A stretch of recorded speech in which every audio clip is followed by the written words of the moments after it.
extraterrestre ou pas extraterrestre? Telle est la question. Aujourd'hui, nous allons parler de Bugonia de Yorgos Lanthimos. I'm a high-profile female corporate executive. I am crucial. In all humility, I can say that. Think of it like you abducted the governor, but worse.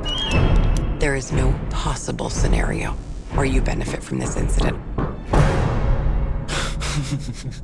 That was really good. My pulse is racing right now. Bonjour à tous et bienvenue. Aujourd'hui au programme, on vous parle de Bugonia, le nouveau film de Yorgos Lanthimos sorti en ce mois de novembre 2025 avec dans les rôles titres Emma Stone, Jesse Plemons et Hayden Davis. De quoi parle le film? Le film, c'est l'histoire de deux hommes, Teddy et Don. Teddy avec son cousin Don, qui sont des passionnés de tout ce qui est théorie autour des extraterrestres, théorie du complot, qui vont du jour au lendemain kidnapper leur patronne, Michelle Fuller, interprétée par Emma Stone, car ils pensent que c'est une extraterrestre. Le pitch, franchement, donnait envie. Et j'ai bien aimé ce film, voilà. J'ai bien aimé le film, pas non plus, voilà, j'ai quelques petits moments où toujours un peu bizarre chez Lanthimos. Alors moi j'avais bien aimé certains de ses films, La Favorite, Pauvre créature que j'avais aussi bien aimé, The Lobster qui est cool, un peu plus bizarre. Mais bon, c'est un réalisateur voilà, qui par moment peut m'éloigner un peu de son cinéma. Kinds of Kindness où j'étais un peu en retrait. Où voilà, je suis pas arrivé qui était un film à sketch en fait, vers un film avec différents histoires qui parcouraient le film, dont j'étais complètement sorti, même s'il y a un casting de fou. Jesse Plemons, c'est vraiment une révélation. C'est un acteur excellent. Emma Stone, c'est une actrice que j'adore. Et qui sont les deux têtes d'affiche. Voilà. Là, on va avoir Hayden Davis aussi qui joue le cousin, mais qui est vraiment un second rôle. Les deux rôles majeurs, c'est eux deux. Et ça marche très bien parce que le film est presque à huis clos. C'est pas du tout à huis clos, mais presque à huis clos dans la grande partie de ces films-là, qui en fait reprennent le schéma de pas mal de films où en gros on a un kidnapping, avec toujours de savoir, par exemple souvent c'était des kidnappings avec est-ce que c'était un tueur ou quelqu'un que j'ai connu qui m'a fait quelque chose dans le passé, et du coup durant tout le film tu te demandes est-ce que c'est vrai, c'est pas vrai, et là d'avoir amené en fait ce sujet-là qui en fait est à la base un remake, parce que ce film-là est un remake d'un film qui s'appelle Save the Green Planet, qui était un film japonais que je n'ai pas vu, mais cette version-là du coup qui va être celle que je critique du coup, elle est très sympa. Moi franchement j'ai bien aimé le film. Je dirais que c'est un film pas mal, voilà. Il y a quelques défauts, toujours au début c'est un peu lent pour y rentrer dedans, mais très très lent à se lancer. Par contre après j'ai vraiment été pris dans le film et j'ai pas vu le temps passer. Donc ça c'est assez bénéfique, alors que le film il est pas si long que ça, peut-être qu'il dure peut-être 1h50 dans ces eaux-là, donc ça passe très très bien. Que dire par contre, on va commencer tout de suite. En termes d'écriture, c'est un film qui travaille énormément son dialogue, travaille énormément ses plans, mais on verra la technique, mais travaille énormément aussi ses dialogues, la manière dont le film est écrit. On a des personnages qui sont très bien développés. On a un personnage donc de Jesse Plemons qui joue Teddy, qui est en fait un personnage dont en fait Lanthimos va faire en sorte que chacun des personnages vont être développés au fur et à mesure du film. Parce qu'en fait, on a l'état d'un personnage à un moment clé qui est donc le début, en se disant bon, ce personnage est loufoque. Et en fait, au fur et à mesure du film, Lanthimos nous ramène des événements du passé dont on comprend donc l'état du personnage, sauf que jusqu'à la fin, il nous fausse un peu sur des pistes où on se dit ah putain, en fait, on pensait que c'était ce personnage-là était comme ça. Donc en fait, ce qu'il nous raconte, c'est vrai, c'est pas vrai. Il y a plein de choses où en fait, Lanthimos nous perd par à la fois la construction des personnages, mais aussi par un dialogue. Alors là, on va avoir des scènes entre Emma Stone et Jesse Plemons qui sont exceptionnelles. Où en fait, jusqu'à la fin, on ne sait pas qui dit vrai parce que il y a un jeu d'acteurs, de manipulation, de tromperie qui est fait par Emma Stone, qui est excellente dans le rôle et qui arrive vraiment à donner du peps. Du peps par son expression, parce que je trouve qu'elle a vraiment un visage très particulier que j'aime beaucoup. Du coup, au niveau de ses yeux, son regard, il y a un jeu qui donne vraiment quelque chose d'assez agréable et de pertinent.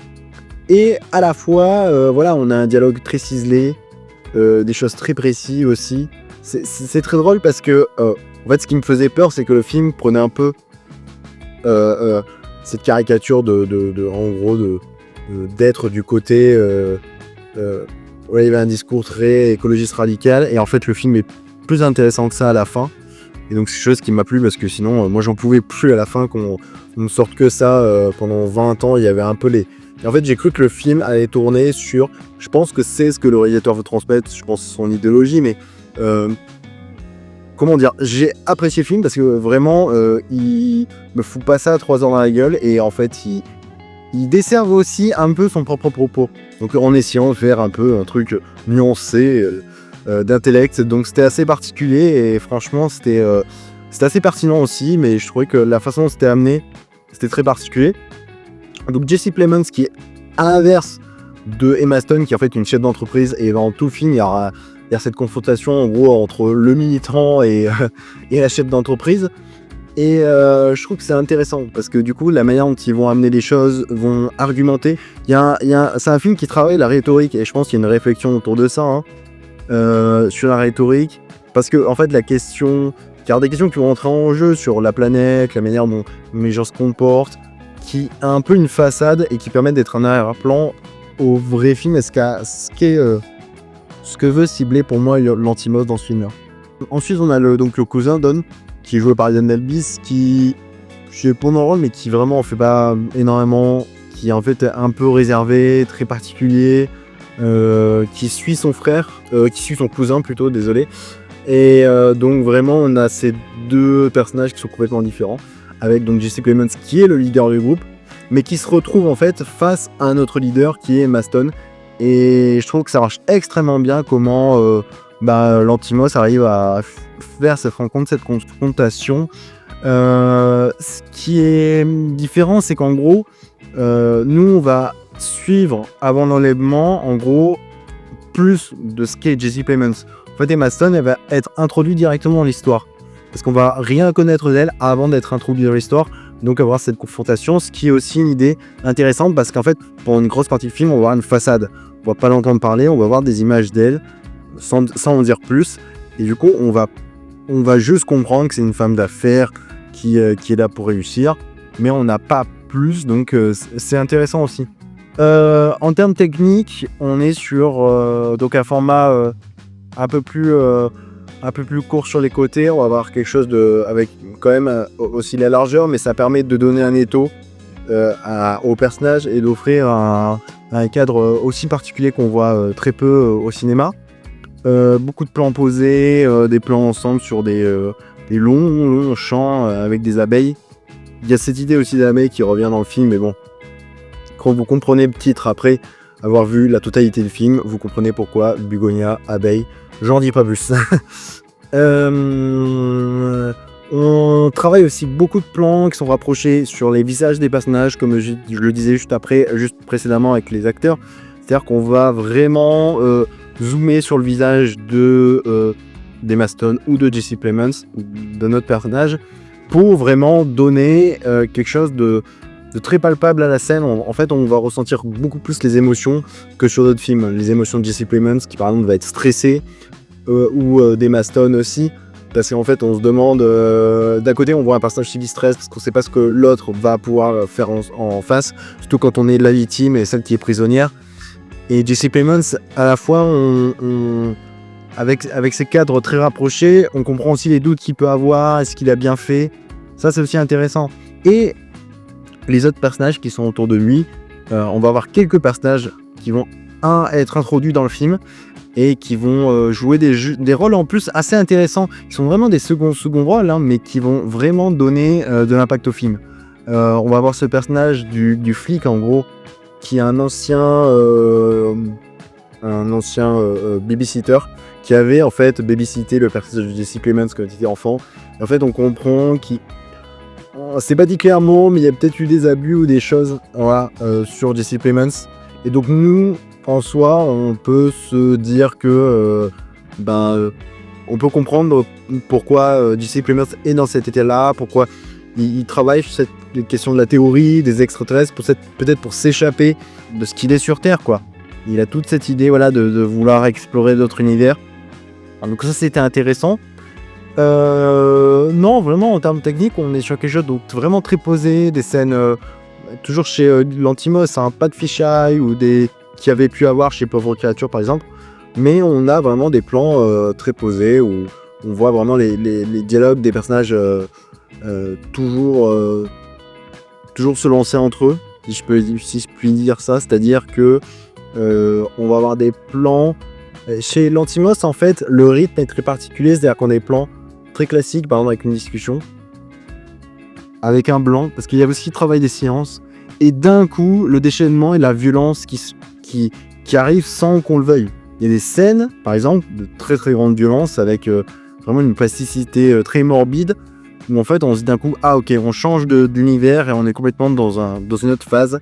Et là, la scène est aussi posée, c'est ça qui est drôle, c'est des plans posés toujours, mais avec des éléments tellement violents à l'écran que cette dichotomie en fait entre l'aspect posé du plan et la violence qui est montrée à l'écran est encore plus amplifiée que si on avait des mouvements de caméra qui accompagnaient la violence que l'on apercevait dans le film. Donc voilà ce que je peux dire en termes de plans.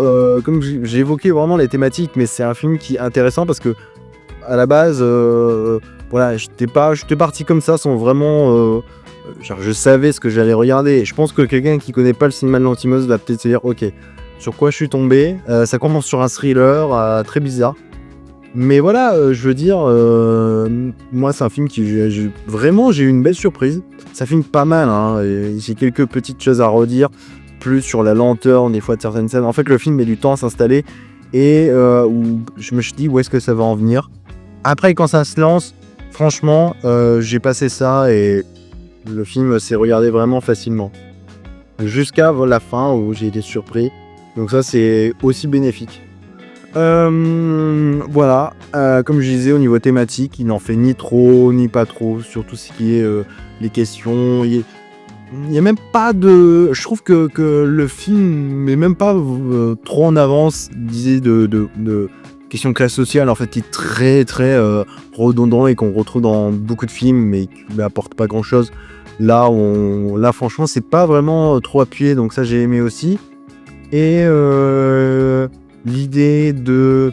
Il y a aussi cette critique, moi, qui m'énerve aussi, en gros, que il y en a, dire qu'en gros, ceux qui sont dans les théories de complot, il y a toute une idéologie aujourd'hui pour critiquer, en gros, que les citoyens moyens, en fait, s'informent sur de telles plateformes, surtout quand ça touche les Américains, donc c'est important que j'avais vu aussi, mais c'est pas mis en avant. En fait, ce qui est mis en avant, je trouve, pour moi, hein, mais peut-être c'est pas son intention en lui, mais je trouve se retourne contre ses personnages à lui. Donc son idéologie qui peut promouvoir se retourne contre lui. Donc moi je trouvais que c'était plus intelligent que ce que ça en paraissait quoi. Donc je sais pas s'il a voulu le faire ou s'il a pas voulu le faire, mais en tout cas moi je trouvais que c'était assez intéressant comment ça a été amené. Et après au-delà de ça, le film est vraiment je trouve que finalement il y a du Rick qui se lance, qui se met à certains moments, et je trouvais que c'était hyper intéressant. J'ai été accroché jusqu'au bout, c'est ça qui est fort sur ce type de film. C'est un peu comme un Whodunit, hein, où on veut savoir qui est le tueur. Juste de savoir est-ce que c'est vrai, c'est pas vrai. Et jusqu'à la fin, il vous tient et il arrive à vous faire des phases où en fait on dit ok, non, ok, non, ok, et en fait ça marche extrêmement bien par ce rythme-là qui est donc lent au début, par contre après il reste très constant. Ça c'est moi qui est constant, hein, dans son rythme chez Lantimos, mais ça marche extrêmement bien. Voilà ce que je pouvais dire sur Bugonia. J'espère que la vidéo vous a plu. Je vous conseille d'aller voir ce film parce que j'ai été surpris. Et sinon, allez voir des films, des séries, faites ce que vous voulez, allez lire. Je vous dis à la prochaine. Ciao.